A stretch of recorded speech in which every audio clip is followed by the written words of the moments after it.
A bit bigger than the others, but if you take the biggest one, it's 100 times more powerful. They're longer by a little bit, but and they're bigger. They're bigger ships, but they hold much more. They use the word lethality. Battleships are the largest, sturdiest, and most heavily armed vessel built specifically for naval combat. While America has built many new warships over the years, they've tended to be smaller, much smaller, and not conducive to where we are and where we're going, and peace through strength. But including, we've been building aircraft carriers. We're going to be upping that also. We're going to be going to a superior aircraft. We have the Ford class. We're going to be upping that to a different class of aircraft carrier. And we haven't built a battleship since 1994. These cutting-edge vessels will be some of the most lethal surface warfare ships. It will be actually the most ever built other than our submarines. We have submarines which will have, in many ways, even more lethality, and we have many of them under construction. Each one of these will be the largest battleship in the history of our country, the largest battleship in the history of the world ever built. And again, it's 100 times more powerful than the previous Iowa class, it's called. Those are the big ones that you'd see on a show. Victory at Sea. I don't know if anyone's seen Victory at Sea, but it was a classic. They'll help maintain American military supremacy, revive the American shipbuilding industry, and inspire fear in America's enemies all over the world. We want respect. We're going to have it. We already have it. More respected now than we ever were. A year and a half ago, they laughed at us. Now they respect us again at levels that they've never respected us. We envision that these two ships, we're talking about 10, but we're going to start with 2, and we're going to quickly morph into 10. And ultimately, we think it's going to be anywhere from 20 to 25 of these. But we're starting with the first 2 immediately, and we're going to then be very quickly involved with, I think, we're going to do another 8. And then we're going to ultimately, and pretty quickly, have a total of about 20 to 25. We'll make that determination. We envision that these ships will be the first of a whole new class of battleships to be produced in the years to come. From Theodore Roosevelt, the Great White Fleet, you remember that, the Great White Fleet, to the legendary USS Missouri, whose massive guns helped win World War II. America's battleships have always been unmistakable symbols of national power. We stopped making them for whatever reason, I don't know. And I want to congratulate John Thalen, who is your secretary of the Navy. He came to me the first day we met. He talked about battleships, and I said, "You're absolutely on the right track." He said, "Why are we doing other things? We have missiles, which are much more expensive." By the way, these battleships have tremendous numbers of missiles, but they also have guns. And in many ways, guns can do the trick just as well as missiles at a tiny fraction of the cost. Once completed, these new 30 to 40,000 ton plus vessels will be the flagships of the American naval fleet, and there has never been anything built like them. And I just want to, be very clear that we're building them here. We're working with others, but we're building them here. We have great Navy yards. We'll be negotiating with some of the companies that are running those yards, taking over the yards. We used to build a ship a day during World War II. Now we don't do ships very much anymore. We do military ships, we do submarines. By the way, we're 15 to 20 years advanced in our submarines over anybody else. That was one of the things that I did in my first term. We make the best submarines by far in the world. We're at least 15 years advanced ahead of anybody else in submarine development. Most powerful, that's right, the most powerful weapon anywhere in the world, undetectable. So the battleships are going to be armed just in terms of guns and missiles at the highest level. They'll also have hypersonic weapons, many hypersonic weapons, state-of-the-art electric rail guns, and even the high-powered lasers that you've been starting to read about. We have lasers where you aim the laser at a target and it just wipes it out. We're going to have, there'll be the most sophisticated lasers in the world, and the most sophisticated laser in the world will be on the battleships that we're building. They'll also carry the nuclear armed, sea-launched cruise missiles currently under development, which will be instituted pretty quickly, but they're under development and they've proven to be extremely lethal. The U.S. Navy will lead the design of these ships along with me, because I'm a very aesthetic person, alongside our partners in American industry, and we're going to have Pete Hegseth and Marco and a lot of very talented people involved, but a lot of it's already been done. We've been doing this for months. The construction will create thousands of American jobs. We're going to have the jobs be created. I mean, already we have factories being built unrelated to this, although AI will be a big factor when it comes to these ships. They'll be very AI controlled. Today's announcement is yet another step in our mission to make the United States Navy stronger than ever before. Again, when you talk about 100 times the power of these massive ships that we had years ago, it's pretty amazing. And next week I'm going to meet with the defense prime contractors. I'm going to meet with them here, Florida. And we're going to be talking about production schedules because they're too slow. We have many countries, allies, that are wanting to buy. We make the greatest equipment in the world, by far. Nobody's even close, but they don't produce them fast enough. So we're going to be meeting with them to talk about the production schedules. We're going to have strong production schedules. And the only way they're going to be able to do that is to build new plants. Even with the F-35, we have many people who want the F-35 fighter jet, and it takes too long to deliver them to allies or to ourselves. It takes too long. The only way they're going to be able to deliver them is if they build new plants. They don't want to build new plants because that's expensive. So we're going to be discussing production schedules. We're going to be discussing CapEx spending. We'll be discussing the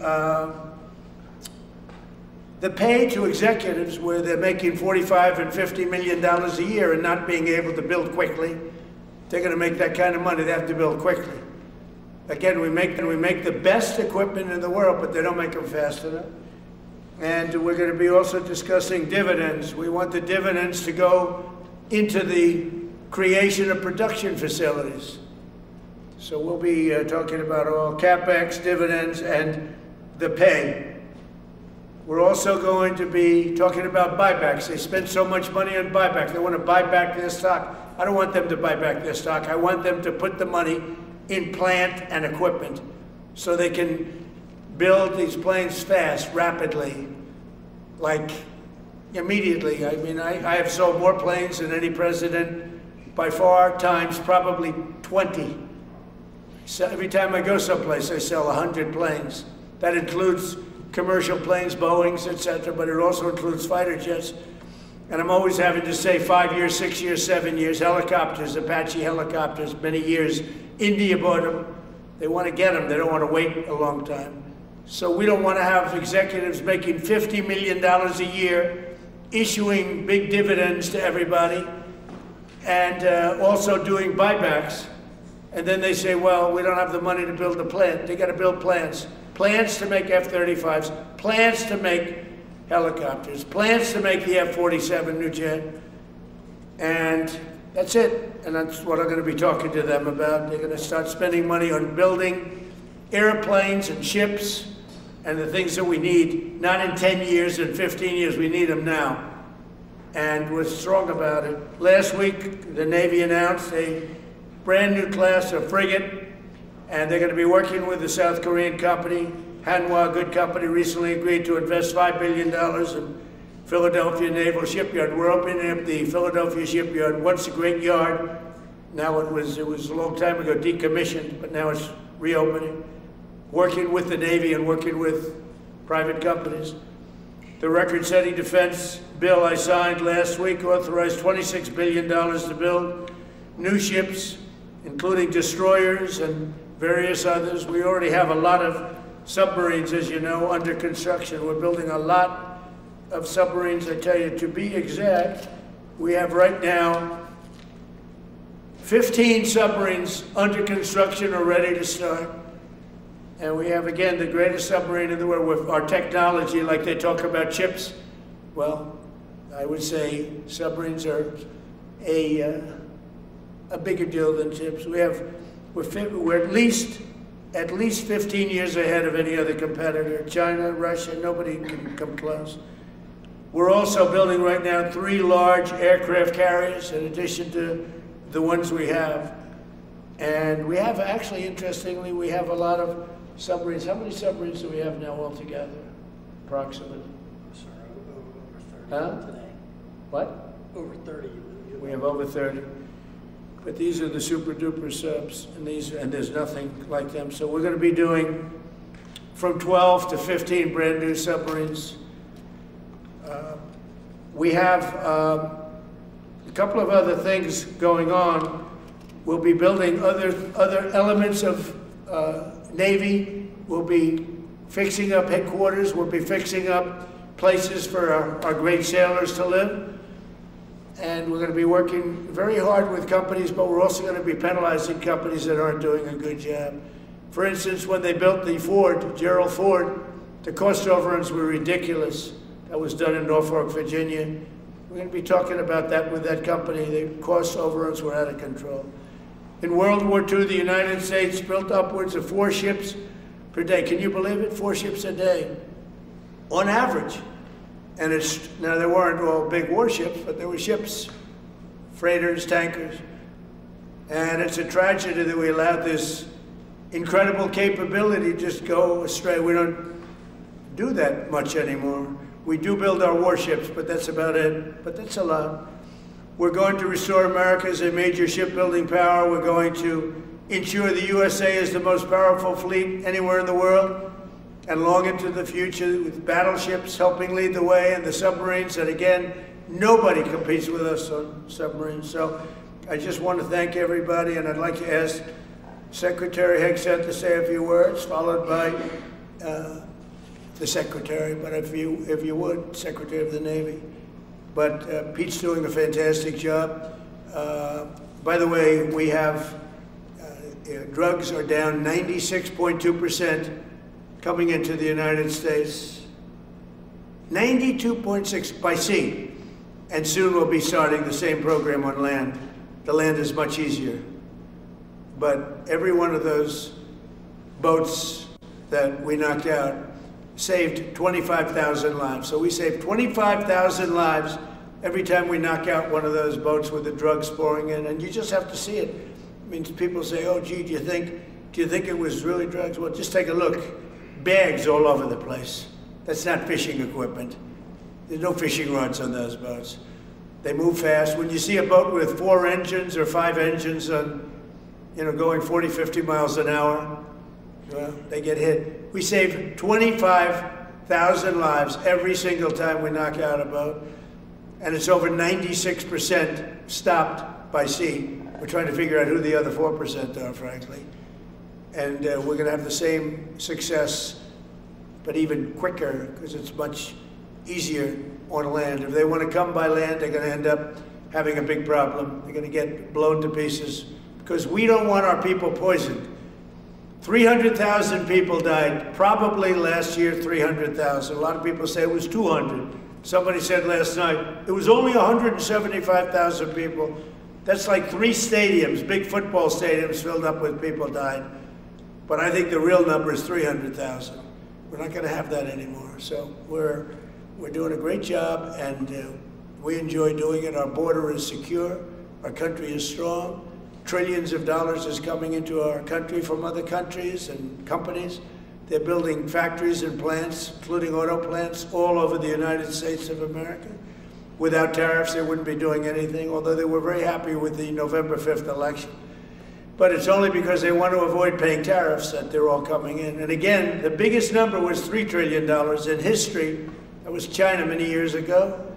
Now it's $18 trillion, and that's just in 10 months. We think we could hit $20 trillion. That's investment in the United States, including plant and equipment. So thank you very much, and I'll ask Pete to say a few words, and then John. If you have any questions, we'll take them. Thank you. Thank you, Mr. President. Well, Mr. President, you're exactly right. There are no fishing poles, no fishermen, and no fishing boats. Just drug dealers and narco-terrorists, and with every strike, saving American lives. No other president was willing to do real deterrence. That's exactly what's happening. It's an honor to be here, Mr. President, Mr. Secretary, Secretary Rubio, to talk about what peace through strength really looks like. You can talk about it, or you can invest in it, and you can build it. And that's exactly what President Trump is doing. At the Department of War, we're restoring the warrior ethos. In fact, the President mentioned the NDAA. We put into law merit-based. We put into law getting rid of DEI and political correctness. That's now part of how our military operates. And you've seen it in record recruiting in the spirit of the Department of War. We're rebuilding the military. President Trump did it once. He's doing again with historic investments today in shipbuilding. And we're reestablishing deterrence, whether that's at the border, whether it's through Golden Dome, what happened with Midnight Hammer and what Iran found out, those drug boats, and of course the Houthis opening up the shipping lanes. American strength is back on the world stage. And the announcement of the Golden Fleet, anchored by new battleships, the biggest and most lethal ever, accomplishes all three of those things and marks a generational commitment to American sea power. Across the entire department, we are developing new operational concepts, deploying cutting-edge technologies, and making major investments, including in our Navy. This is happening in all domains, including space, as the President has talked about before anyone else. So it's the highest of domains and the lowest of domains under sea, and especially today in sea power, that always has to be decisive, has been in the history of America, and will continue to be under the leadership of President Trump. We will make sure that anything that flows from our country and with our allies flows freely and uncontested.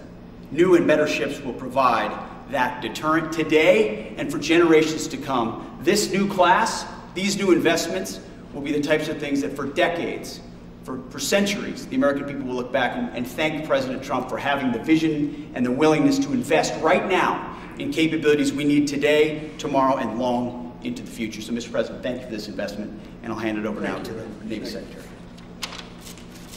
Thank you. Mr. President, Secretary Hegseth, Secretary Rubio, thank you for being here on a very consequential day. From my very first conversation with President Trump about serving as the Secretary of the Navy, he's talked about the great Iowa-class battleship and why America doesn't build ships anymore with that kind of offensive firepower that takes the fight to the enemy. During my time in the job, I've talked extensively with our combatant commanders, like Admiral Paparo and Admiral Cooper, and our CNO, Admiral Cottle. And what I've learned is that not only is the President's idea a good one, it's something that Navy desperately needs and now has a formal requirement for. The future Trump-class battleship, the USS Defiant, will be the largest, deadliest, and most versatile and best-looking warship anywhere on the world's oceans. I want to thank the President for his vision to make this game-changing capability for the United States Navy. The Iowa was designed to go on the attack with the biggest guns, and that's exactly what will define the Trump-class battleships. Offensive firepower from the biggest guns of our era. This ship isn't just to swat the arrows. It is going to reach out and kill the archers. And for the first time in generations, we'll have a new leg in America's nuclear deterrence, because the Trump-class battleship will carry the nuclear-armed, sea-launched cruise missile. Striking dominance isn't all that the Trump-class battleship brings to the fight at sea. It has the size and capacity to serve as a flagship for our fleet commanders so that they can command and control naval forces far out to sea. As shown in the series, and the President mentioned it, Victory at Sea, Admirals Bull Halsey and Raymond Spruance commanded the war in the Pacific from their battleship flagships during World War II. Now this new battleship will command everything from warships to drones and everything in between. We're going to make battle groups great again. And this is just one piece of the President's Golden Fleet that we're going to build with the investments he talked about. A new frigate, the right frigate, the one our warfighters have told us they need. More amphibious power for our Marines with new capabilities like the medium landing ship. As part of the Navy's high-low mix, we're moving out aggressively on unmanned vessels with funding from the President's One Big Beautiful Bill to bring options to the fight and pull new, non-traditional defense partners into the American shipbuilding ecosystem. And we're making a generational investment in support ships. Logistics wins wars, and that kind of shipbuilding is the spark that will ignite the industrial base and help power the commercial shipbuilding that the President has called for. Under your leadership, Mr. President, we will have more tonnage and firepower under construction than ever before in our history. Building the President's Golden Fleet means jobs across the United States, now. There'll be work for shipyards everywhere, from Philadelphia to San Diego, from Maine to Mississippi, from the Great Lakes to the Gulf Coast. And for manufacturers that will build components for this battleship in every state. The President has been clear. We must bring back our American maritime industrial might. And he has told me many times that as Secretary of the Navy, it is my job to equip our sailors to win the fight at sea with the finest ships in our history. To conclude, the USS Defiant battleship will inspire awe and reverence for the American flag whenever it pulls into a foreign port. It will be a source of pride for every American when it brings home our brave sailors who will sail defiant, raise their fists, and say, "We are peace through strength."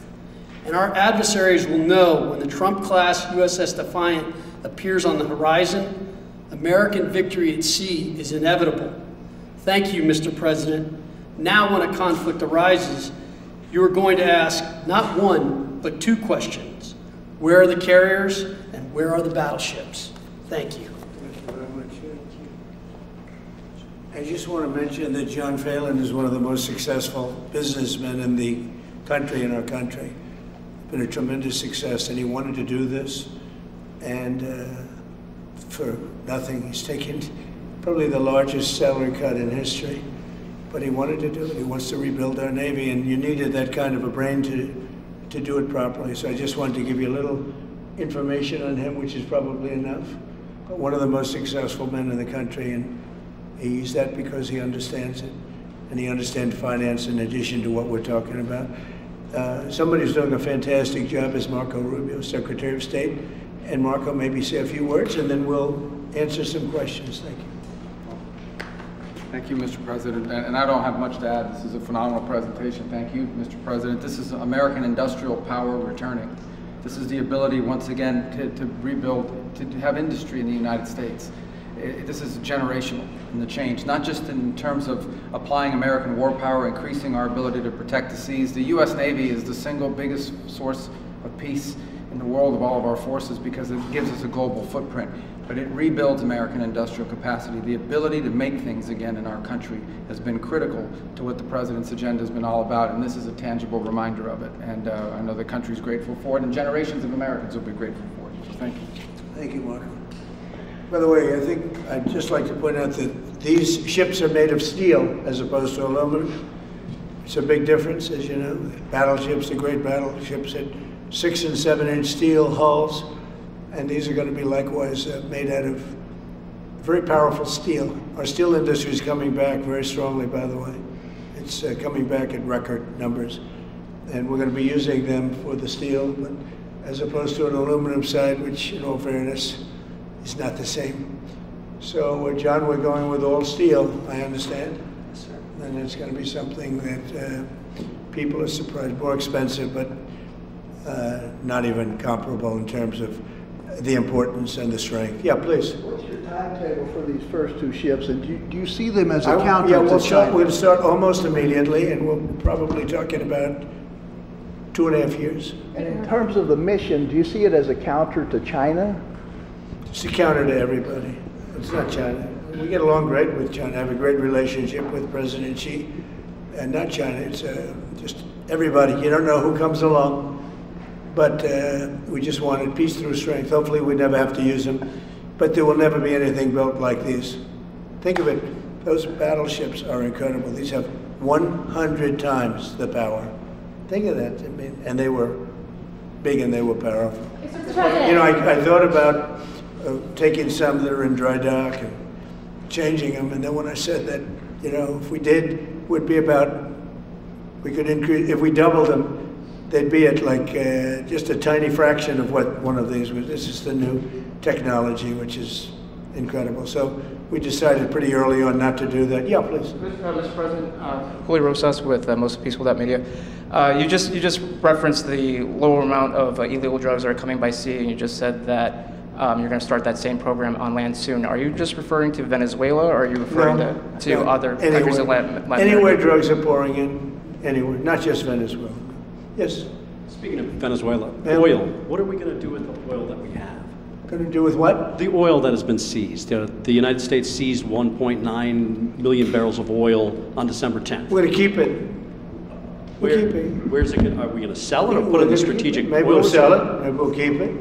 Maybe we'll use it in the strategic reserves. We're keeping it. We're keeping the ships also. Yeah, please.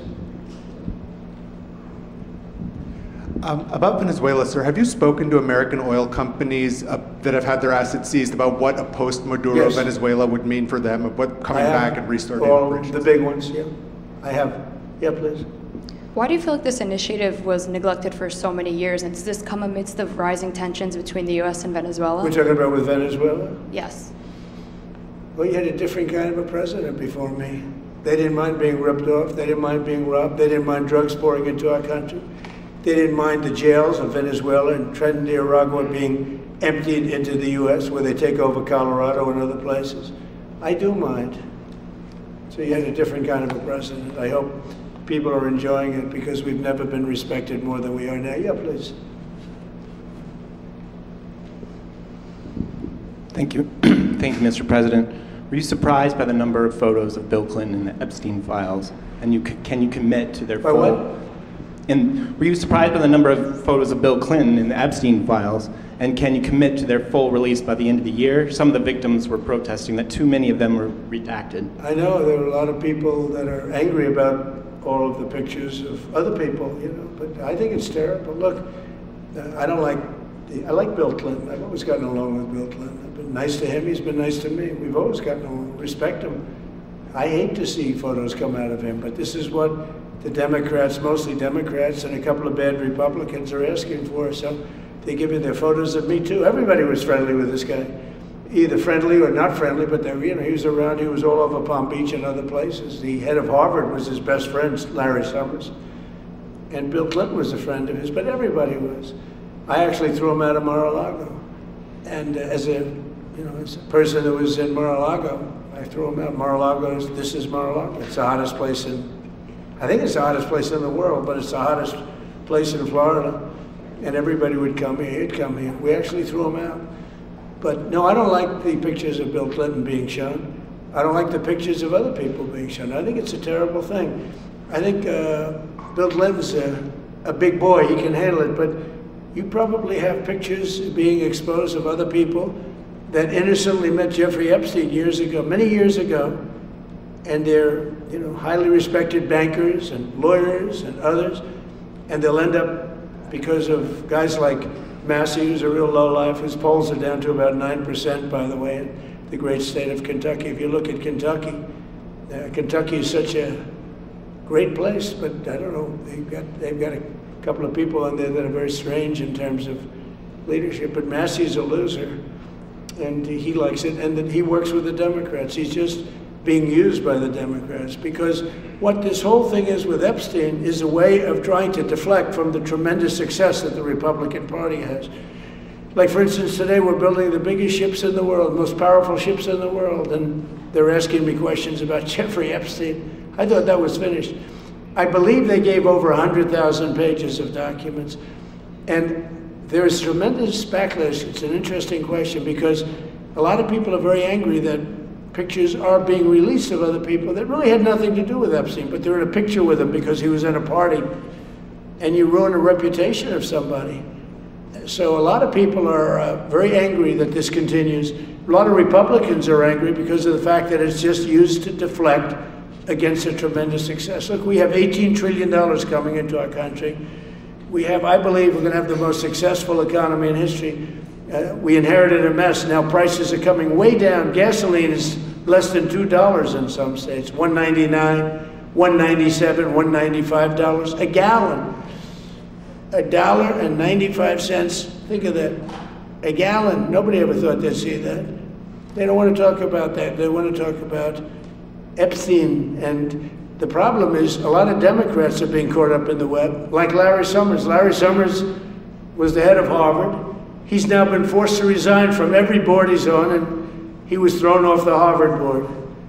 Now he was, you know, he was at Epstein's Island a lot. I wasn't. I never went there, by the way. But fortunately, it's nice. But I never went there. But a lot of people did go there. But instead of talking about the battleships, or instead of talking about most favored nations drugs, we're bringing down drug prices like at a level that has never even been thought of, by thousands.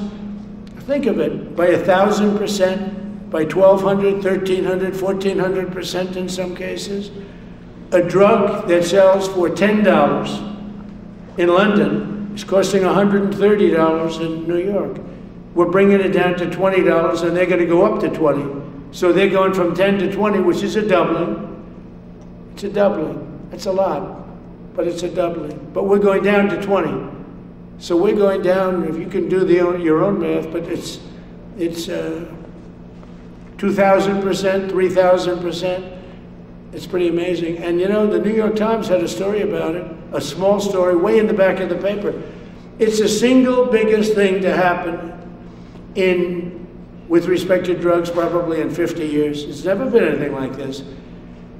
In my first term, I was able to get drug prices down 1/4%. It's the first time in 28 years that they went down. 1/4%. I was so proud of myself.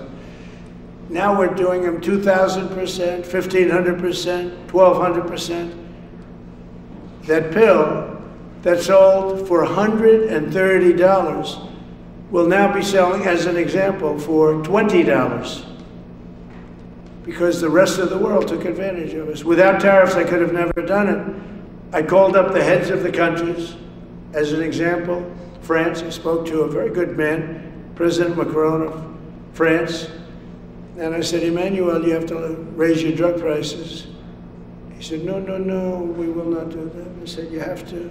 He said, no, I don't want to do that. Look, you're asking me if we go to $10 to $20, you're going to come way down to 20. We don't want to do that. Now, in all fairness, no other president even tried. But if they did try, there was actually a fake story in stupid USA Today. I didn't even think they'd make it anymore. I haven't. But I saw a story where Biden was trying to do this. Biden never tried to do it. Biden didn't know he was alive. He never tried to do it.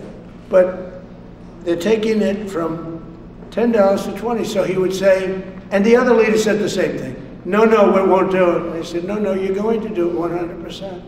They said, nope, we're not doing it. We're not going to double our price. Because, again, if you go from $10 to $20, they're doubling their price. We're coming down, though, from $130 to $20, because we're going to get the lowest drug prices in the world. Whatever the lowest price is called favored nations, we're going to have the lowest price. So I said, no, no, you're going to. No, no, I will not do this. Politically, it's unacceptable. I said, Emmanuel, you're going to do it 100%. Please accept it now. Be nice. You're going to do it 100%. No, no, no, I will not. I said, yes, you are. He said, why do you keep telling me I am when I'm not? Because if you don't do it, I'm going to put a 25% tariff on everything France sells into the United States of America. And that's approximately 20 times more than I'm asking for with respect to drug prices. He said, oh, I see. I agreed to do it. Every other country said the exact same thing. They all said, no, I will not do it. I said, all right, on Monday morning you'll have the 25% tariff, everything you sell. In the case of France, it was wine, champagne, cars, everything they sell. It's 25 to 30 times the price of what we're talking at 25%. Every single country agreed. And that was the big problem. The drug companies were difficult, but fine, because we have a certain control over the drug companies. We had no control over these foreign nations. So every single country has agreed to do this. So we will take that pill price down, as an example, talking about not just pills, we're talking about everything. We'll take it down from $130 a pill down to $20 a pill. And the rest of the world will take it from $10 a pill up to $20. It's the biggest thing ever to happen, and it's covered, barely covered in the New York Times, because it's a fake newspaper. Yeah. Mr. President, on shipbuilding, how is the administration plan to ensure that there's sufficient workforce availability as you're producing these ships? Could you speak up? How does the administration plan to ensure there is sufficient workforce availability as you're producing these ships? We're going to have we're going to have tremendous workforce availability. We're also going to have robots helping us. We're going to have a lot of robots helping us because we need it, and because we're going to town. We're building a lot between the AI and the auto plants. So we're going to need robots. We're going to have robots, but that's going to help us. We're going to have a tremendous workforce, and in order to operate you're always going to need people. You know, you can have robots, but you're going to have to get somebody to start those robots, and you're going to have to improve the robots. But we're going to have robotic factories plus manpower. So we're going to have enough. We're going to need the help of robots and other forms of, I guess you could say, employment. We're going to be employing a lot of artificial things, but the beauty is we're going to have more jobs than we've ever had. Just so you know, a number came out the other day. We have more jobs right now in the United States. More people are working right now in the United States than at any time in the history of our country. Think of that. Pretty amazing. So we'll have the help of, you know, mechanical help, if you want to call it that, but we'll have tremendous employment. They'll be paid a lot of money. They'll do better than they ever did. Okay? Mr. President, some may have been expecting a different kind of announcement today, hearing your Secretary of War and Secretary of State here. You mentioned strikes on land in Venezuela more than 15 times, even now just in your recent remarks. Why should Maduro take your threats seriously? And he can do whatever he wants. What's your end game? Maduro? What's your end game? There's no answer. He can do whatever he wants. I mean, we have a massive armada formed, the biggest we've ever had, and by far the biggest we've ever had in South America. He can do whatever he wants. It's all right. Whatever he wants to do. If he wants to do something, if he plays tough, it'll be the last time he's ever able to play tough. But they sent their prisoners into us. They sent people from jails, prisons. They sent people from mental institutions and insane asylums into the United States. Just walked right in because Biden had an open border policy. What the Biden administration did to our country can never be forgotten. They took in millions and millions, 25 million people over the course of 4 years. Many of those people were murderers and drug dealers, prisoners, rough prisoners, 11,888 murders. More than half of them killed more than one person. They came into our country. Now, I spoke to Christine Noem today. I spoke to Tom Homan today. He came down to see me. And we had a great meeting. They've done an amazing job. We're getting them out. We're getting them out very fast. But this should have never happened. But Venezuela was one of the... Venezuela took advantage of the open borders that Biden created more than any other country. Tren de Aragua, we had gangs all over. Look, I mean, you have a very weak governor in Colorado. Look what happened in Colorado where they would occupy apartment houses. And he didn't want to do anything about it because he was scared. Any other questions? Yeah, go ahead, please. So in response to the United States taking sanctioned oil from Venezuela, Colombian President Gustavo Petro criticized the United States by saying, well, the Southwest is stolen land and that it should be returned to Latin America. I just wanted to know what your response to that is. Well, he has to watch because, you know, he's got drug factories. They make cocaine in Colombia. And he's no friend of the United States. He's very bad guy. And he's got to watch his ass because he makes cocaine and they send it into the United States of America from Colombia. We love the Colombian people. I love the Colombian people. They're great people, energetic, smart, great. But their new leader is a troublemaker. And he better watch it. He better close up those cocaine factories. They have at least 3 major cocaine factories. We know where they are. He better close them up fast, yeah.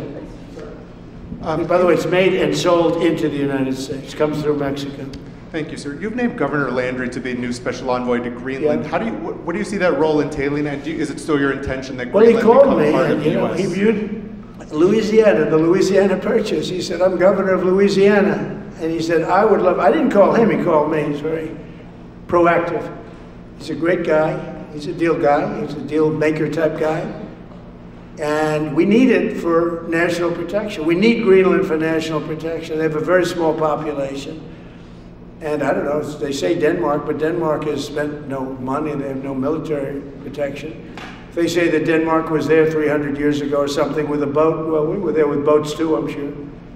So we'll have to work it all out. But he felt very strongly, we need it for we need Greenland for national security. Not for minerals. We have so many sites for minerals and oil and everything. We have more oil than any other country in the world. We need Greenland for national security. And if you take a look at Greenland, you look up and down the coast, you have Russian and Chinese ships all over the place. We need it for national security. We have to have it. And he wanted to lead the charge. So we're making him, Marco, today, a special envoy to Greenland. Greenland's a big deal. Yeah. On Ukraine, can you give an update on the talks that took place this past weekend, and could a trilateral discussion of sort be the next step for Ukrainian, U.S. and Russian So the talks on Ukraine, Russia are going along. They lost, as you know, 27,000 soldiers last month, mostly soldiers, some people in Kiev, etc., but mostly soldiers. And the talks are going along, and I say that, you know, there's tremendous hatred between these two leaders. Between President Putin, President Zelensky, tremendous hatred, and I hope we can get it done. We are talking, talks are going okay, but you know, I've solved 8 wars, and Thailand is starting to shape up. You know, they started with Cambodia, they started up again, but I think, Marco, we have that in pretty good shape to have that stopped. So we stopped 8 wars, and I thought this would be in the middle of the pack, but maybe easy, but in the middle of the pack.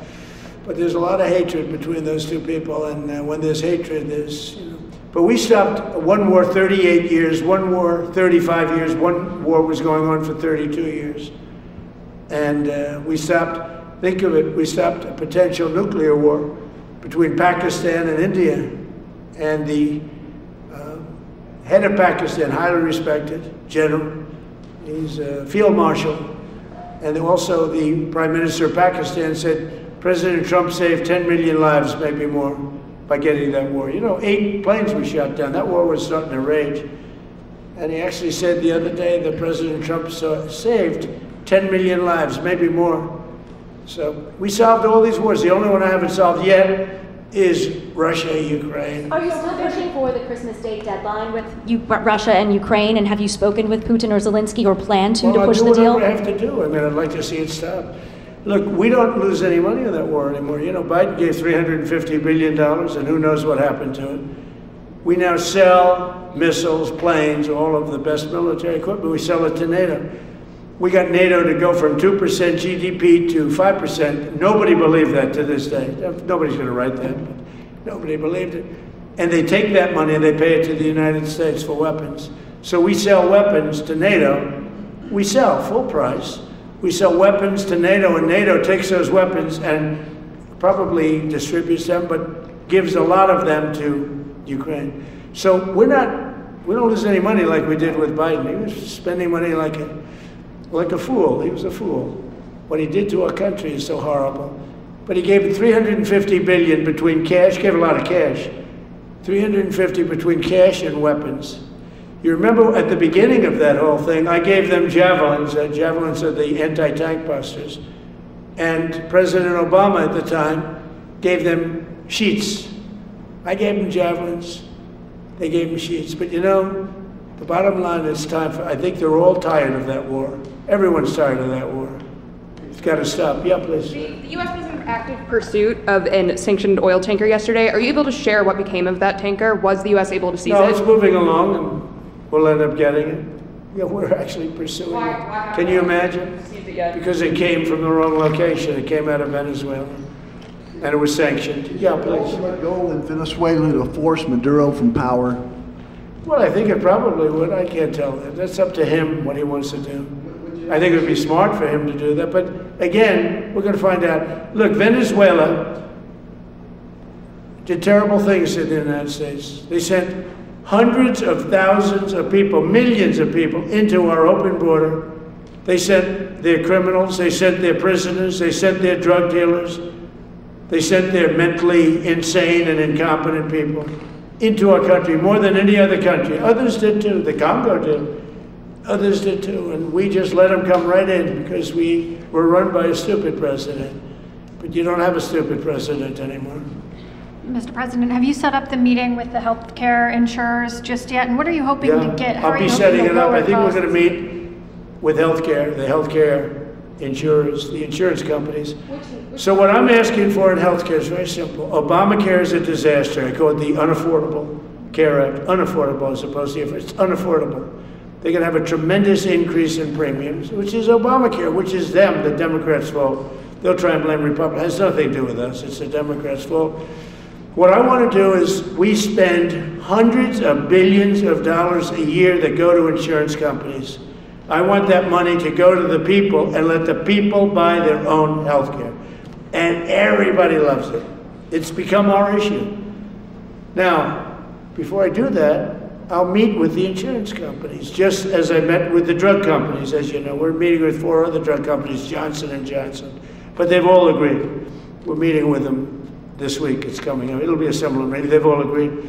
But nobody would have thought the drug companies were going to do what they did, where they're giving away free drugs. And they've been so great, okay? And we have most favored nations. Nobody thought that was possible. I don't think any other president ever tried to get it because they never thought they could. But with respect to the insurance companies, I want to meet. There's essentially 14 of them, 10 big, but there's a total of 14 pretty much, pretty big. And I want to meet with them, and I want to say, I want you to cut your rates way down, way down. And maybe if they do that, we'll be able to not cut them out. We'll be able to continue to deal with them, which is probably a little easier process. I think the best process is pay the money directly to the people, let them buy their own health care. But I'm going to meet with them the first week back. I do it now, but they're trying to come up with a schedule. They want to meet badly, they've told me. But they want to come up with a schedule. I said, make it a good schedule. Your rates have to come way down. We're also going to meet with other insurance companies because under Biden, the insurance rates have gone through the roof. Auto insurance, home insurance. I mean, insurance companies are making far more than they're entitled to make. So we're going to be doing that. But just in the meantime, we'll be meeting with the insurance companies in the first week, the first few days back in Washington, because they're trying to come up with a proposal that will satisfy me. Thank you very much, everybody. Appreciate it. I hope you're going to enjoy the battleships. They're going to be beautiful. Thank you. And have a great Christmas if I don't speak to you. Thank you very much.